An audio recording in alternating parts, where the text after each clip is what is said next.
Hello everyone. Okay, microphone's working. So first let me introduce myself in case, okay, let me see, quite a lot of new faces this here. I am Marcin Grabias. I am a module developer. My Drupal org nickname and actually my real life nickname is Grabber. I am one of the maintainers for build bulk operations module and quite a lot of other config modules. This presentation will be mostly about ddev, setting your local environment for development, and also like I wanted to start maybe a small conversation on best practices of local development. So the purpose of it will be to help entry-level developers to actually get started with Drupal. I also created a GitHub repository with ddev and some tools that, well, in my opinion, some of them are essential for local development and some just help a lot. Do we have any entry-level developers? Okay, that's good. Right. Okay, so, yeah, let's go further. So, local development environment consists of a development stack, integrated development environment, which is actually the editor, some dev tools, additional ones, dev modules, and code analysis tools. So in stack, the two popular ones are ddev. Everyone, some of you that do use ddev. Okay, good, nice. So we have Lambda as well. We can use pure Docker. And some people in my team, I think that's the most complex solution because it requires most setup with the local Apache and PHP. So we also have many different editors for editing our code. I think the most popular one is PHP Storm now. We have a price. Am I supposed to think of a question so someone can win a PHP Storm? Okay, because the last presenter failed to the question. Okay. Yeah. I don't have to think of a question. So yeah, there's NetBeans as well, Komodo, Sensitive, Cloud9. Those are popular editors right now. At least I Google them. So DevTools, the most important one for Drupal developers is Bash, which allows running core commands and custom commands on our environment. We also have Drupal console, which I've been using a couple of years ago. It allows us to create boilerplate code for creating our custom modules, like defining an entity. But so I ended up actually just copying all this code from other modules to modify. I'm not using that anymore. And we have PHP Unit, which is very important for automated tests. Now we have development modules. So the most popular one is Revel, but we have some other ones like config inspector, stage file proxy, mail log. All of those help developing environments. And then code analysis. PHP code sniffer plus coder project, which has the coding standards for PHP code sniffer. There's also PHP code beautifier, PHP CDF, which actually corrects some of our coding standards mistakes. And there's quite a new tool, PHP Stamp. It's also for checking coding standards, but it's quite different, and it has some very modern standards. It works in a different way as well. It just analyzes the code without running it. So yeah. Now my tools. Currently I'm using pure Docker for one of my projects, and ddev for everything else. Maybe I will switch to ddev completely soon. My editor is Sublime Text, and I actually never had time to like check out anything else. It's been like this for, I don't know, 7 years or so. And well, the only features I'm using is syntax highlighting, so yeah, the code is more readable, and also some Git integration is useful, so I can see which files have been changed and which are Git ignored. And I've been using PHP code sniffer, but at some point it broke, and I noticed I'm still sticking to the standards. So just what the PHP code sniffer was doing remained in my head. The tools I'm using, so yeah, this is mostly Russian PHP Unit for automated tests. And now for the development modules, the most important one for me is developer console module, which is my custom module. It's also on Drupal.org. You can check it out. I will demo a few of its features later. Plus some project-specific ones which are suited to the current project. Like if the project sends a lot of emails, then we will need mail log. If the site needs a nice presentation layer, then stage 5 proxy comes very useful, because it displays images, for example, from the live environment or from the staging environment, anything that is removed. And code analysis, as I said, not anymore, but on some projects, the DevOps engineers just make it built in. So it's like, if you want to push your code to the repository, the code is being checked by PHP code sniffer or PHP stun, and if there are errors, it just won't pass. Now let's get to the depth. Probably this should be in the title of my presentation. Somehow I couldn't change it, then I forgot. This presentation will be mostly about the depth. So it's a Docker-based tool that lets us run local PHP development environments. We can run many such environments in parallel.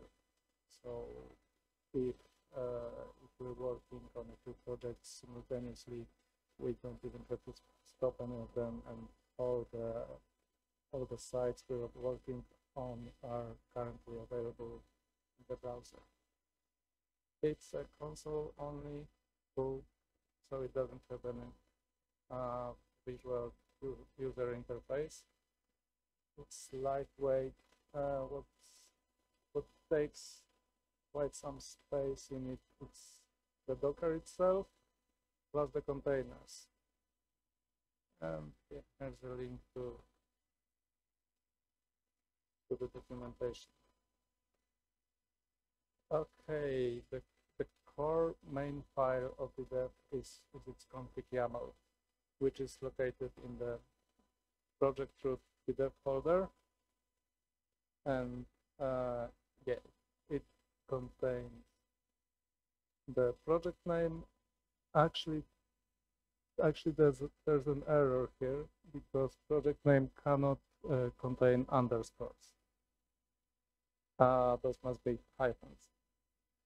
So the type of the project, we have like all the Drupal versions up to 10 and some other types.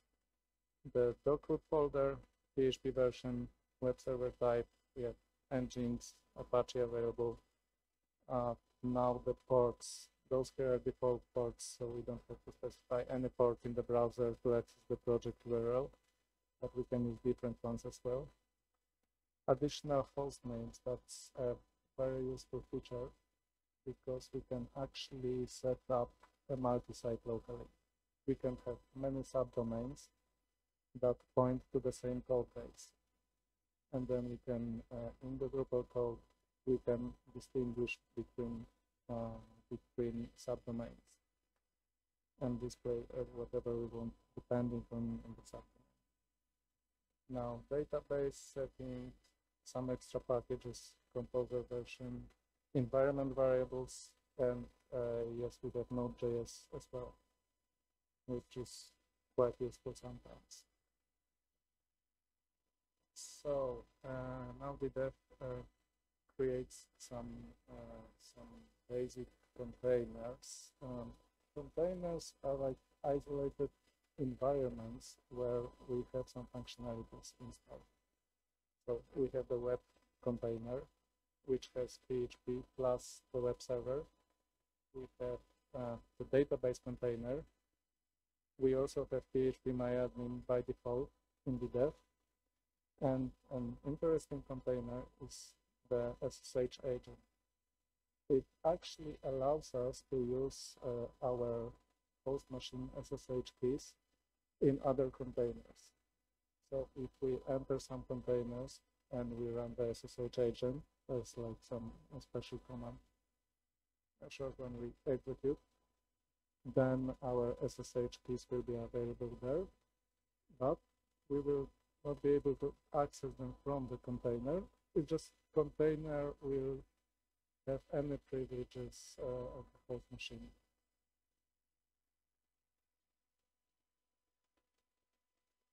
We can have some custom config additions to the dev. So the general config, that's like project specific, and this should be versioned in Git, but we can have overrides for this config in, like, for example, config local YAML. Docker editions, we can also have multiple Docker compose files added. And we can have custom commands, which are actually bash scripts executed on either one of the containers or on the host machine, where we can also access any of the containers. Right. Now, let's see how this works.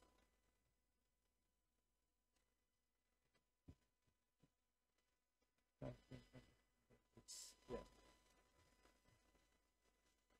So first, to set up a Drupal project, the best thing to do is actually using Composer. Let's see how much time will it take to set up a local environment. We have 26 minutes left.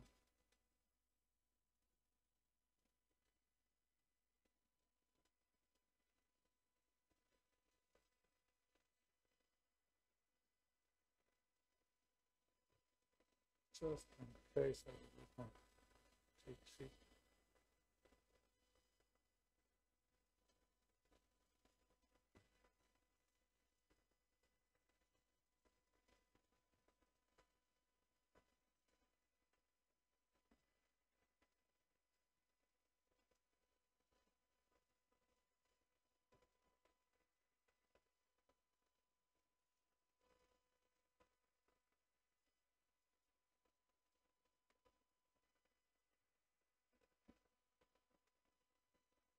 I have all the libraries cached locally, so it shouldn't take too long.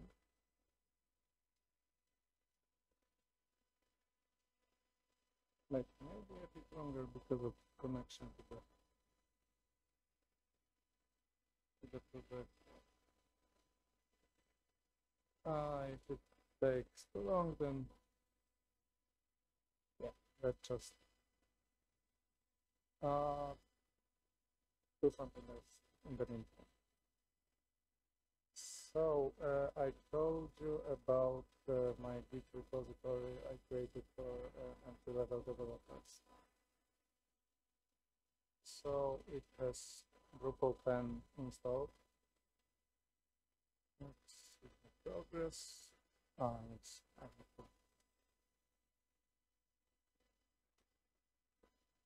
now it's a bit faster.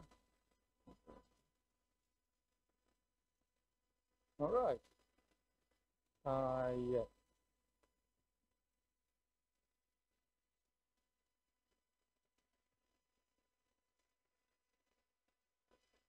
Next thing we have to do is initialize the dev.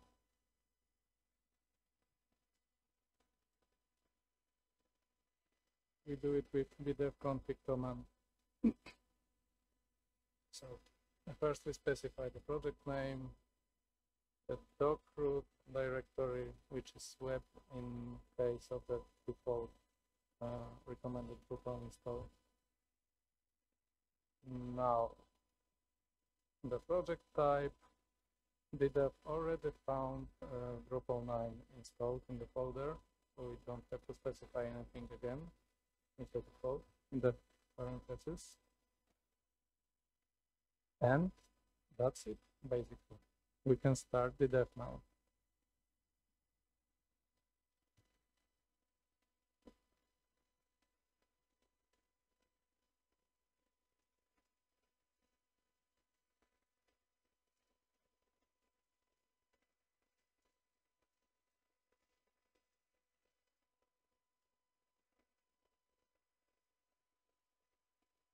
Okay, we have our project installed, but there is still one thing missing, and you will see shortly what is that.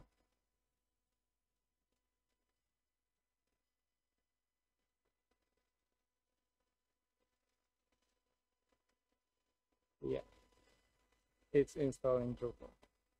Okay, so yeah, let's enter the web container with the SSH, and I think we don't have Rush installed. Yeah, okay.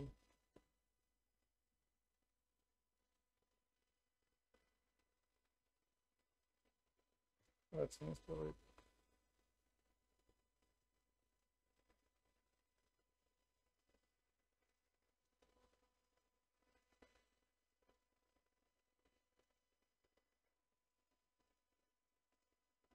Again, there may be some bigger dependencies, but this shouldn't take long.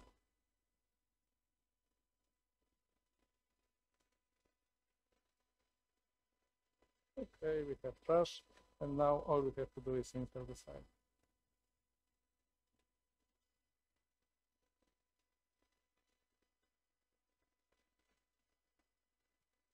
So Drush SE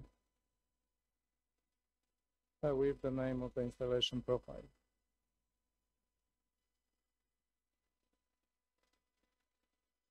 Ah, 5 minutes already passed.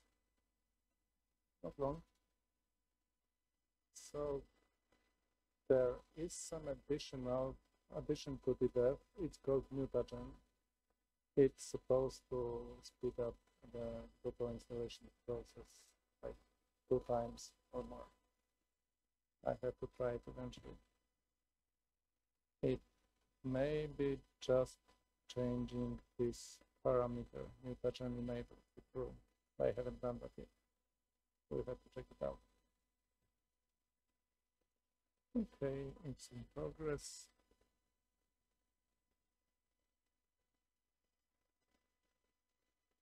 I think we don't need that cheat sheet. Maybe I will tell you some additional steps. What else we can do? It's like require developer modules, enable them.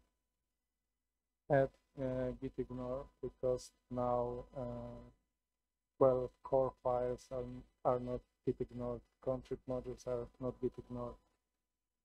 Then initiate a git repository, add the remaining files, commit. What's also important is enabling local error reporting. In the repository I told you about, I did it in ddev as an addition to PHP Unit. So we have all errors reported and applications. Yes, so looks like we have our site already.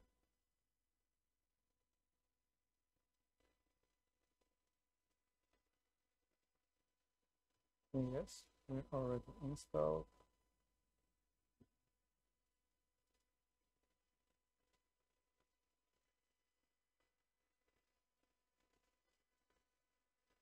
Right.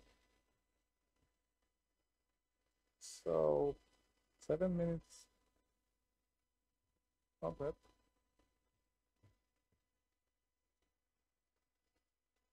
So we have our local development environment with Brush and, well, it will be a repository as well if you want.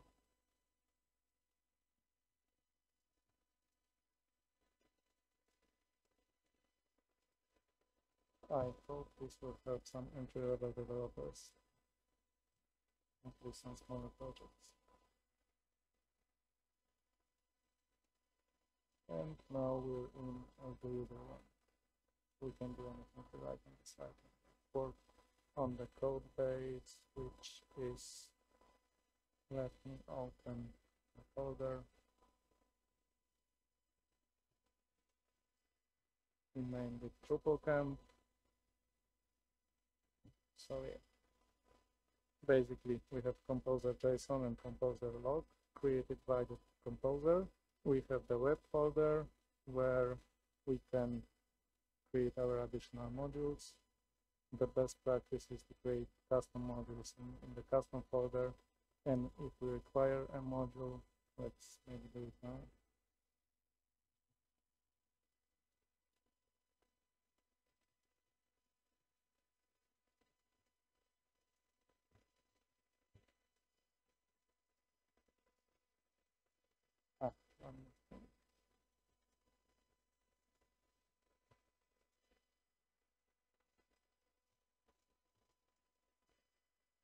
And we have now config and our first config module, which is my developer console.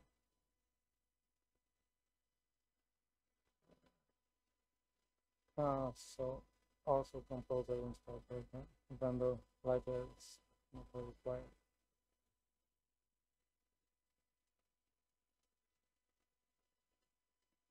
One more step that would be nice to have is enabling local settings. So to do that, just uncomment this line.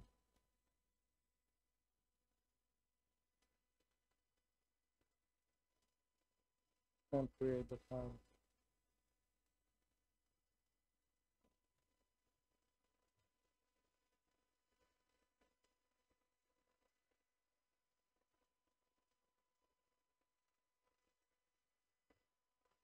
And we can add some settings too, like the config sync directory or whatever.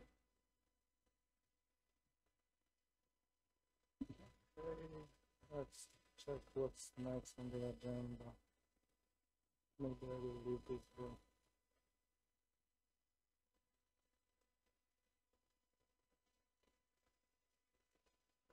Okay, so now we work on the project a bit, and now the client asks us to actually deploy our changes to production or to staging or like anyway. So ddev comes with a native command to export database where we specify the target file. Then we import the database in the production. Then either we copy all the files or follow the standard deploy path, which is on the production pull the production branch or a tag, composer install, and there's a nice command called trash deploy, which actually does the deployment. And if we copied the files, like we don't have Git on production, it's a hosting, like without any additions, then we just copy the files, import the database, and refresh it. That should be it. Okay, now a bit about my developer console module. Maybe I will enable it in the environment we just created.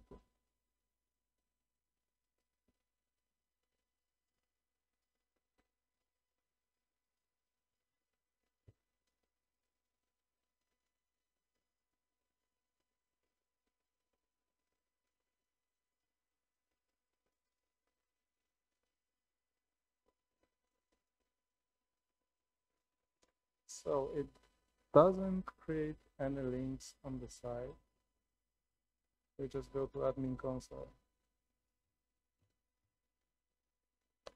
So it's for executing PHP code. Drupal 7 version also had something called path info, where we could have entered a path and it displayed what function generated the page. But I never needed it in Drupal 8 or higher. So also we can run some queries on the database. Now let's load the node.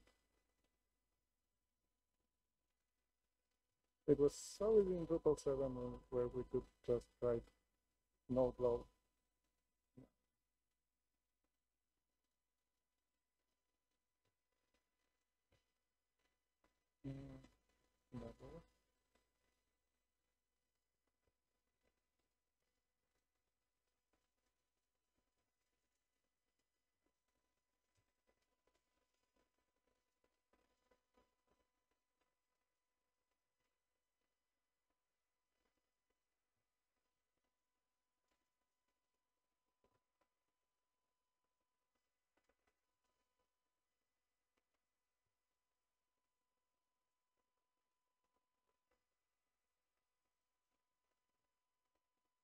Okay, we have the node 1 and we can inspect it.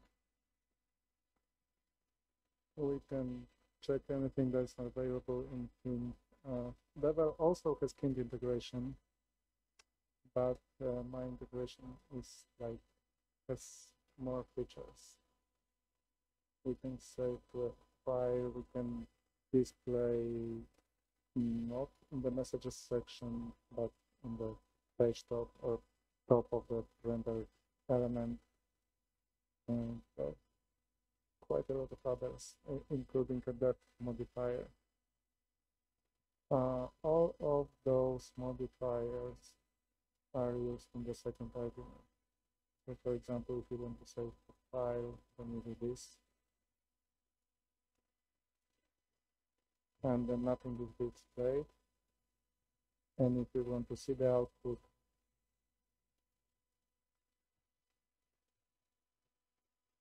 then we just get from the temp file.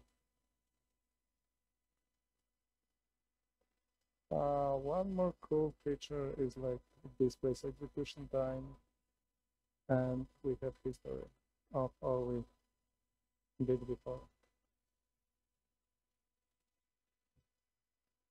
So with the history, we just click the plus, and it's here. It's one of our last entries. If entries repeat, they are not logged in the history. Okay.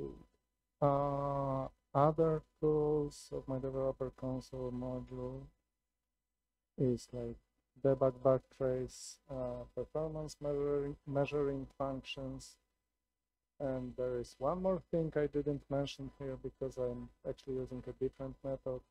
It's okay, we're on some specific page, and these functions actually loads the request, shows us the parameters of the request, and displays how this page was generated, the controller, and so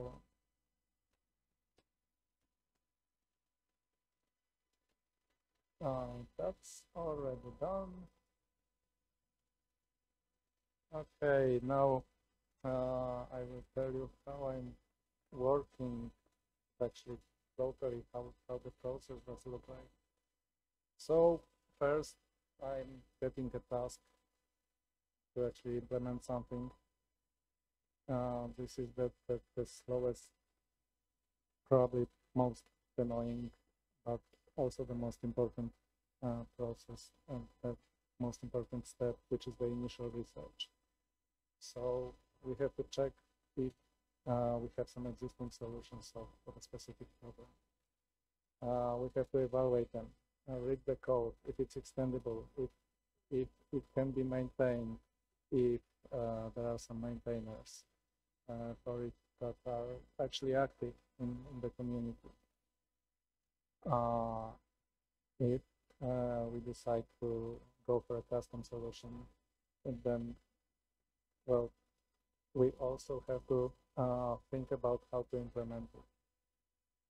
So this process takes quite a lot of time. It's like that my advice for new developers is to really take it easy on this stage. Take your time, like go for a walk, like, I don't know, read some social media, let yourself be distracted, let it even take days. No matter if the client is angry, because this weighs on the entire effect of your work. So then I create a code prototype. I test it using a developer console. For example, I'm developing a service. So it's like here I can run like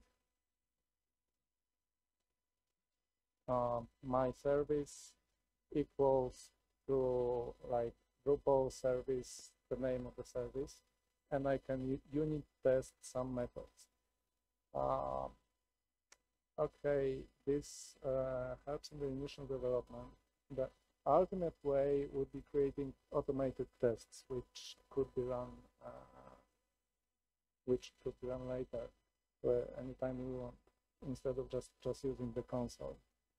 But it takes much more time to create automated tests, because here we already have an environment built with some example content, and in the automated tests we always have to build the environment from scratch, install what needs to be installed, and like create some example content, and then like actually do the test assets. So this is a faster way, but it doesn't leave much except of the testing history. So I think automated tests are good if there actually are regressions.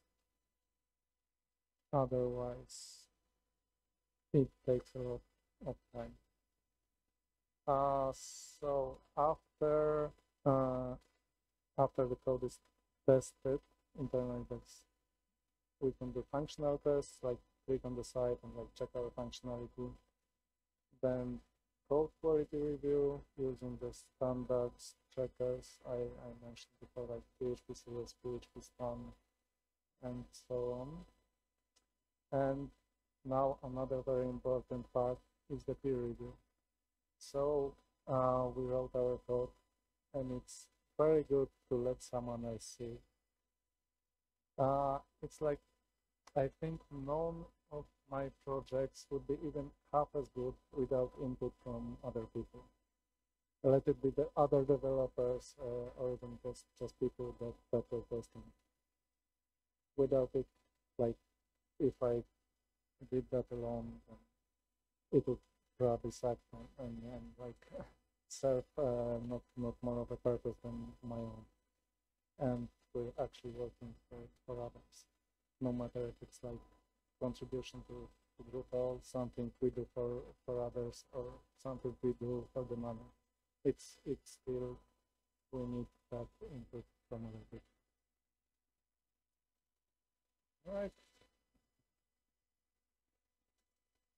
Let's see what's next. All right, debugging. Yeah. Sometimes something is just broken. It's not our code. So the general knowledge of the project helps a lot. It's good to ask others that know quite a lot about the project. General knowledge of the platform of Drupal helps. Sometimes it's just pure intuition that we have a feeling that the bug is in some certain place. If that doesn't work, we have the debugging tools.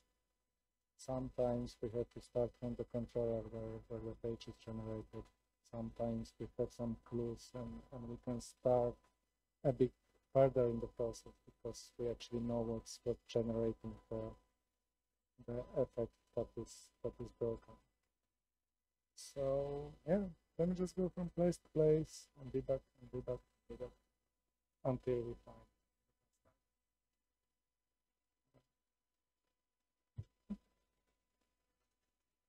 And here's the link to the development stack I created. We still have like 4 minutes before the questions, so I can show you a bit of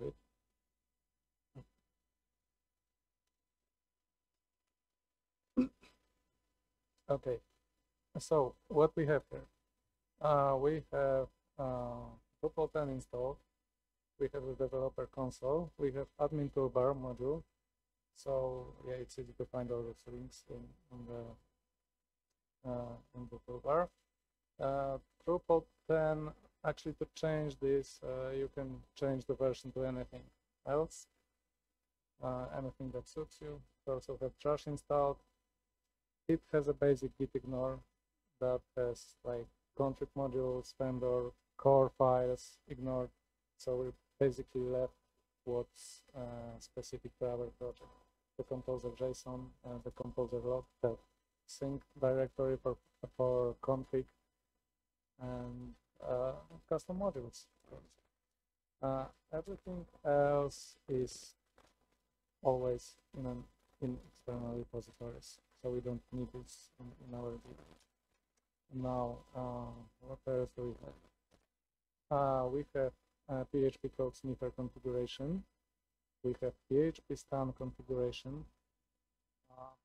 Okay, there is a new feature in PHP. It's called strict types. I think that's the future of PHP. If you search for declare strict types in core, there are like I think 16 files that are using strict types currently. I think this will be growing because it gives much more control of the code. So that's why I added the PHP stan here. Now we have PHP Unit Configuration, which allows us to run all the types of the tests locally.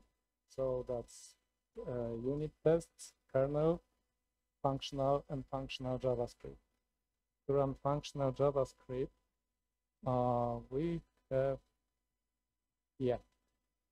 we have a Chrome driver configuration here in ddev.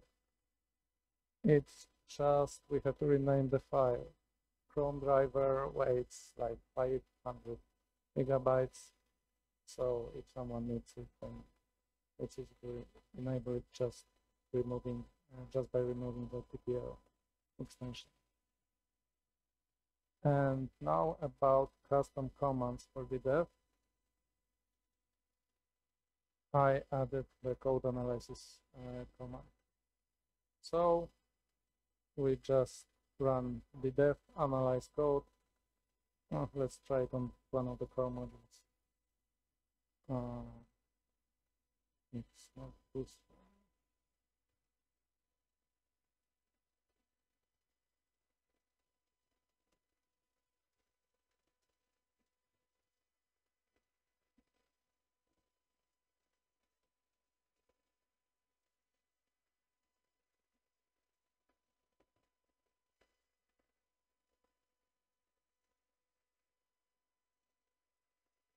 I just run this one command I think we're getting to the end.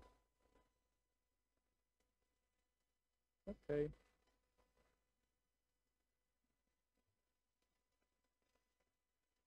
So analyze, and let's analyze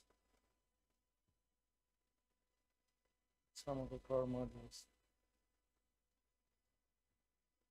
Maybe CK editor.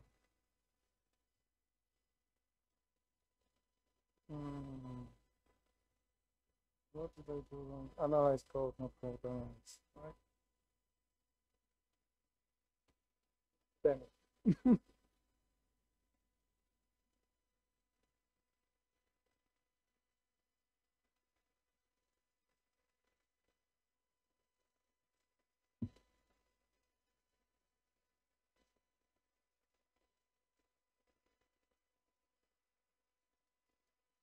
Okay.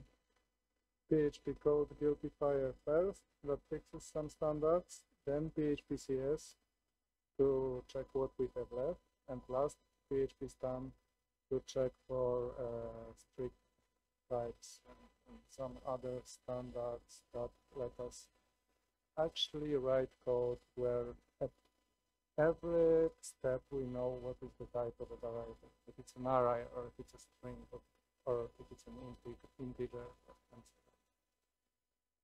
So yeah, the CK editor has quite a lot, but hopefully it will get better eventually. Right. Yeah, that's it. Thank you very much for your attention.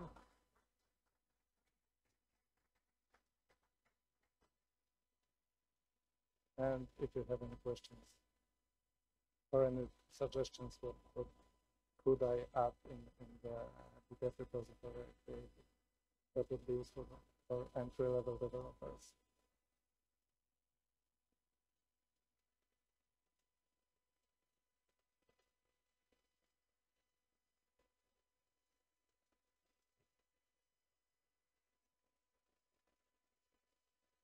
Oh, there's also a readme. So you know how to set up, how to run automated tests and code analysis tools one by one or I think how to access PHP admin.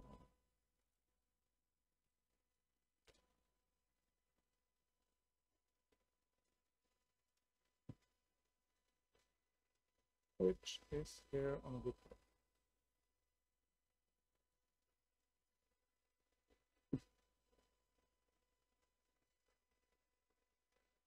Okay, nice. Thank you again. I hope this will be useful for at least some of you.